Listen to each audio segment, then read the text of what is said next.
So Michael Saylor is the modern day king of Bitcoin. He personally owns more than $1 billion worth of it, and through his company Strategy, he holds more than $60 billion worth. So it's safe to say that he knows more than the average person, but it wasn't always like this. Back in 2013, Saylor was actually anti-Bitcoin. He tweeted that Bitcoin's days were numbered, saying it would eventually fail, comparing it to online gambling. So what changed? How did he go from owning 0 Bitcoin to becoming one of the world's top holders?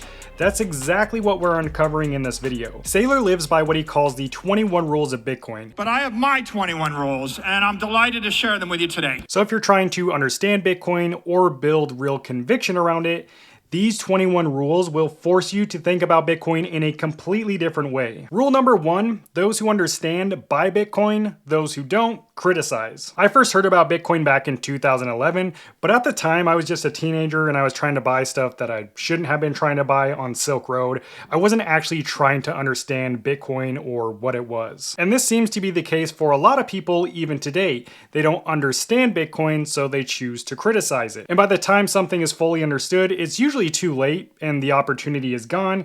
And that's the same case with Bitcoin, except if you're watching this video, you're still early. We've also seen this same pattern play out with every major innovation. Social media was once called a fad, but businesses that adopted it early benefited from an insane amount of cheap, undervalued attention. Amazon was just an online bookstore, but investors knew they weren't buying books, they were buying into the infrastructure. So this rule isn't saying you should blindly buy Bitcoin, but it is saying once you begin to understand it and why it exists, you begin to become more curious about it and have conviction in it the moment you buy it. Rule number 2, everybody is against Bitcoin before they are for it.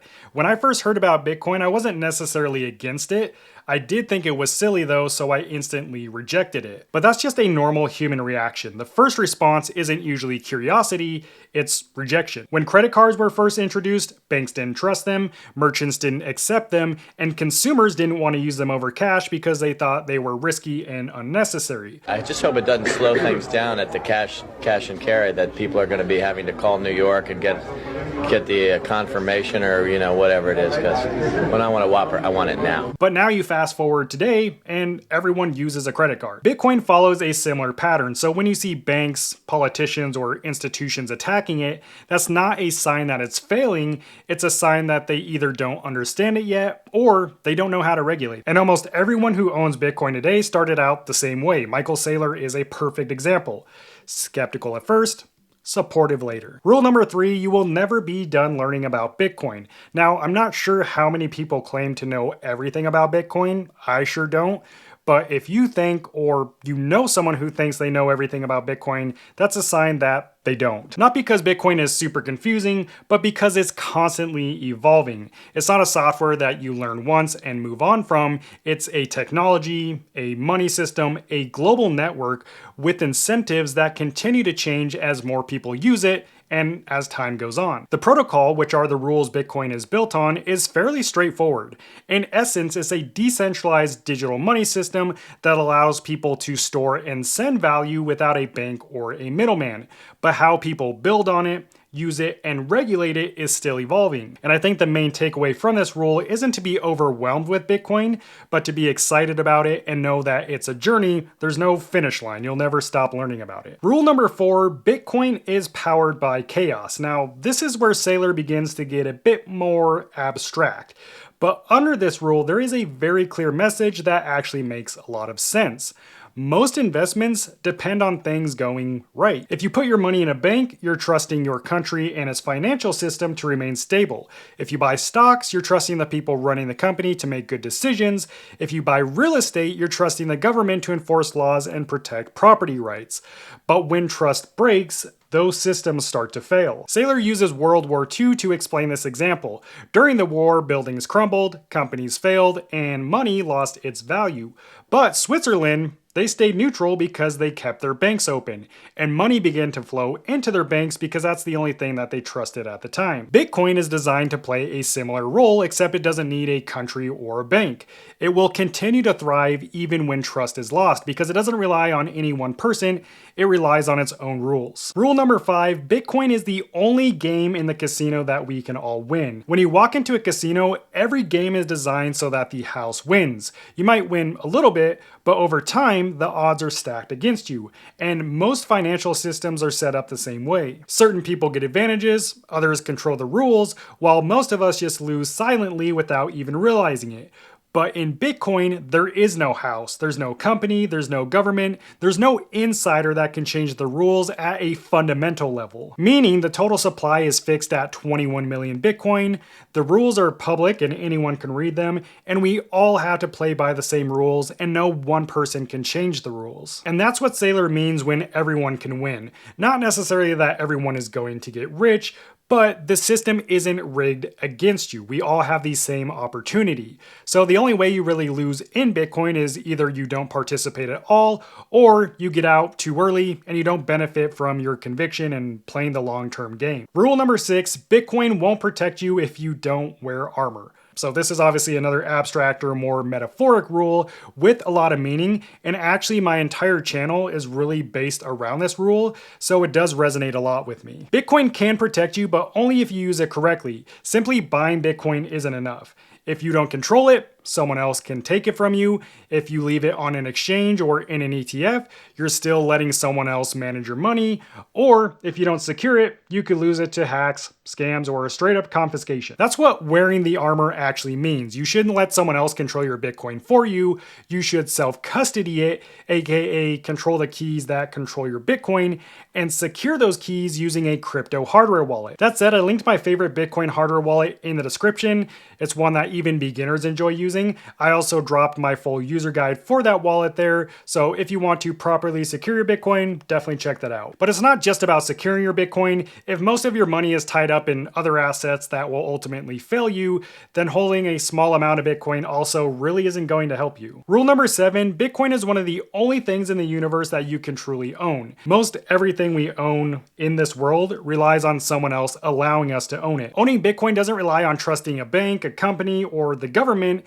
It solely relies on itself, its protocol, which is math secured by thousands of computers all around the world. So as long as you own the keys to your Bitcoin, no one can ever take your Bitcoin from you because you are in full control. And that's where this true ownership idea comes from. Now, where I personally struggle with this rule is the extreme edge case that we have a worldwide blackout, the internet goes down.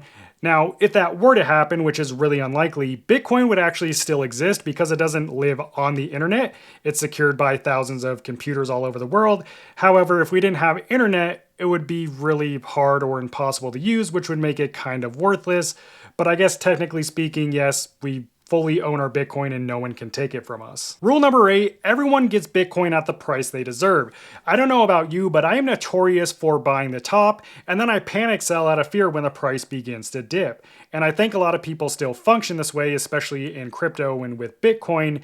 And a lot of people don't buy when the price isn't performing well. Ultimately, you can always find a reason to wait to buy Bitcoin, and as a result, you'll get it at the price you deserve. Saylor talks about this because he lived it himself. Back in 2013, when he said Bitcoin was going to zero, its price was only $1,000. And he didn't buy it because he was stupid, he just hadn't taken the time to understand it, and Bitcoin didn't have the time to prove itself yet. He didn't end up buying Bitcoin until 7 years later in 2020. And as a result, he got Bitcoin at the price he deserves, and he admits that.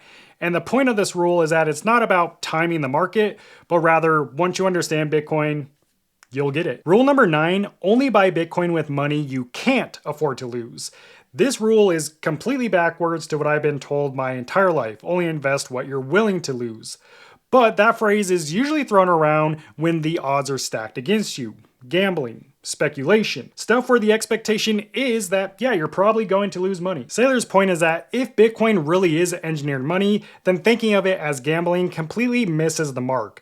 You don't tell someone who's driving across a bridge to only drive across if they can afford to not make it to the other side. We don't generally think that way with systems that we actually trust. So if your strategy is only to buy Bitcoin with money you can't afford to lose, that means you're putting it into the same category as gambling and scams, which means you probably don't fully understand Bitcoin yet, which is okay. But you don't buy Bitcoin to get into a more risky asset. You buy it because everything else is risky. Rule number 10, tickets to Escape the Matrix are priced in Bitcoin. Now, he's not talking about the movie here, rather the system that we're all currently stuck in.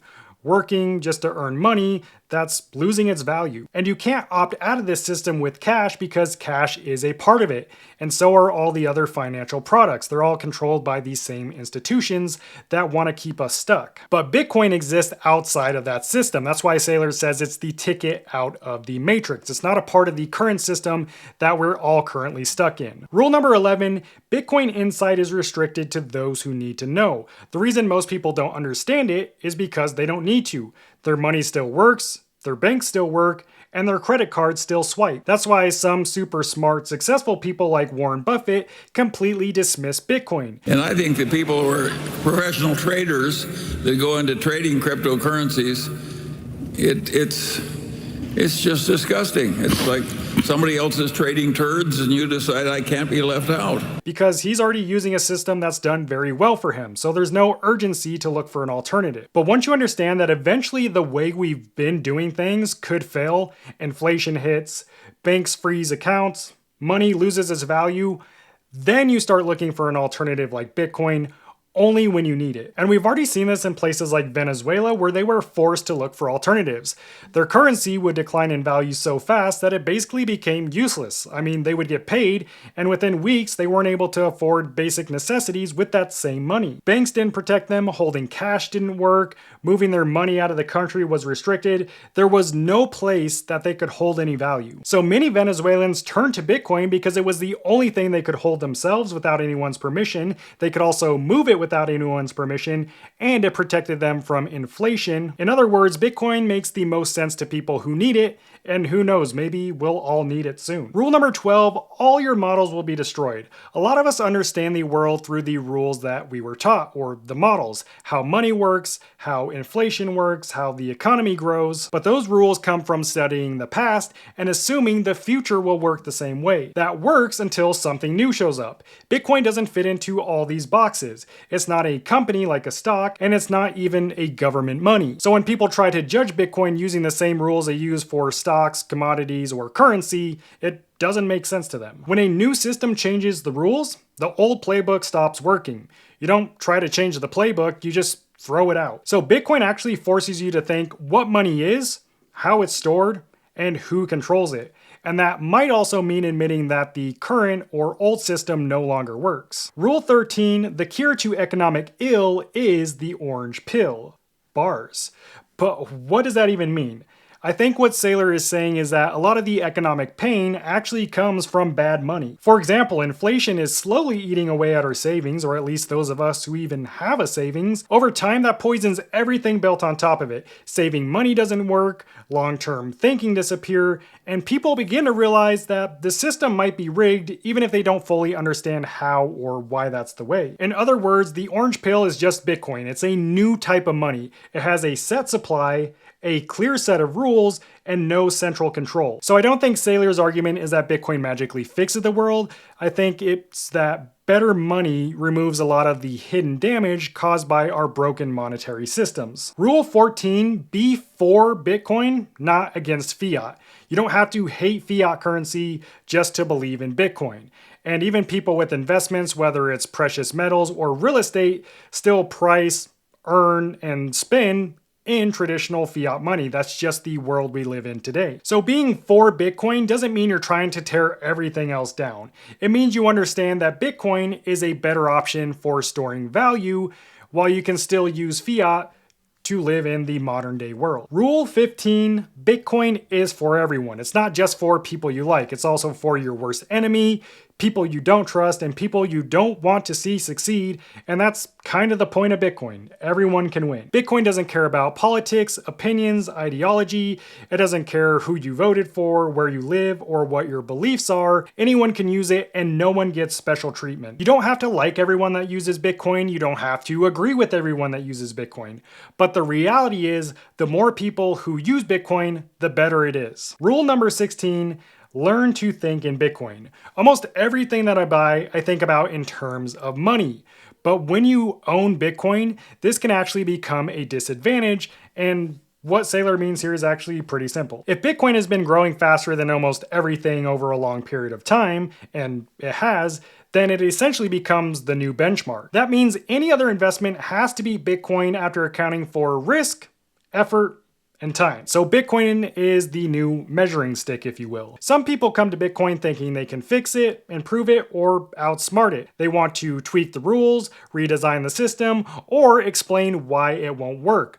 But that mindset usually doesn't last. Bitcoin is bigger than any one person. It's used by millions of people around the world. It operates 24/7. It uses the same rules, and no one can change those rules. That's the shift that Saylor is talking about. Bitcoin doesn't bend to your opinion. You either change and adapt to Bitcoin or it leaves you behind. Rule number 18, laser eyes protect you from endless lies.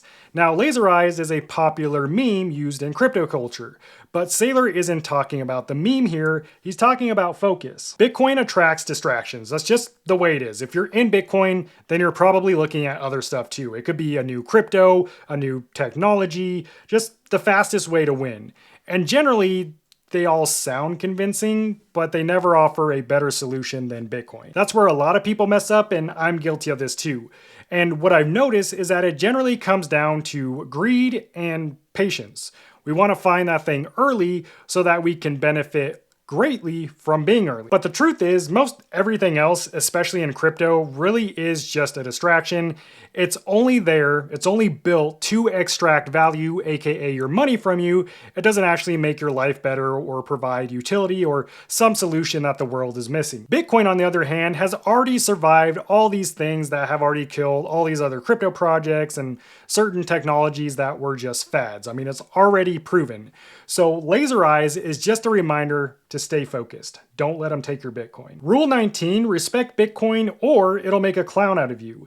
Bitcoin has made a clown out of me. I've paper-handed Bitcoin, I bought it, the price drops, I sell it, and then weeks or months later, Bitcoin hits a new all-time high and I look like a clown. So it's true, Bitcoin has a way of humbling you, and the data is all there for you to look at. You can look at the white paper, which explains exactly why Bitcoin was created and how it works. You can zoom out and look at the charts since Bitcoin was created and see how it's performed over time. And all of this has helped me better understand Bitcoin over the long term and made it a conviction play. So respecting Bitcoin doesn't mean pretending you know everything about it. It's actually the opposite, and admitting you know maybe nothing about it. Rule number 20, you do not sell your Bitcoin. Now, I know this sounds a bit extreme, and ultimately it depends on your goals and your timeline. But Bitcoin is really meant to be held, not necessarily traded. Some of the times I sold my Bitcoin, I immediately turned around and gambled it on some highly speculative meme coin and ended up losing all my money. Whereas if I just held on to my Bitcoin, not only would I have not lost money, but I would have made money. So yeah, don't do that. That's why Saylor compares selling Bitcoin to selling what's actually working, because over the long term, Bitcoin has outperformed pretty much everything. So selling it to diversify often means you're selling a winner for a loser. Of course, you sell it if you truly need it, like to help your family or to help someone out. Life will always come first. But outside of that, everyone wants you to trade your Bitcoin. They want to extract value from you. No one is going to make money telling you to save your money or save your Bitcoin. Rule 21, spread Bitcoin with love. So I recently made a video about a Bitcoin mining facility on TikTok and it went viral. But not for the reason you would expect. People weren't excited about this, they were upset. The comments were brutal. Bitcoin is a scam, it's dangerous, you're a scammer, pretty much every insult in the book, they pulled it out and wrote it down. My first instinct was to fight back and defend Bitcoin because I understand it at least a little bit, but then I realized something. They're obviously not ready for that conversation, because if you're actually interested in learning about something, you don't instantly attack it, you ask questions. And pushing back with anger never helps. It's actually a waste of time, and it's actually a net negative for adoption and Bitcoin and crypto education in general, because no one wants to learn about something when they feel like they're being attacked. They want to feel like they're welcome to ask questions and learn. That said, for you watching this, you're obviously interested in Bitcoin, and remember this, there is a right and a wrong way to use Bitcoin. If you have your Bitcoin on an exchange or in an app like Robinhood or in an ETF, you are not using Bitcoin the way it was designed to be used. So if you want to see how to use your Bitcoin, how to control it, and how to secure it, that's exactly what I show you in this next video. I'll see you over there. God bless and peace out.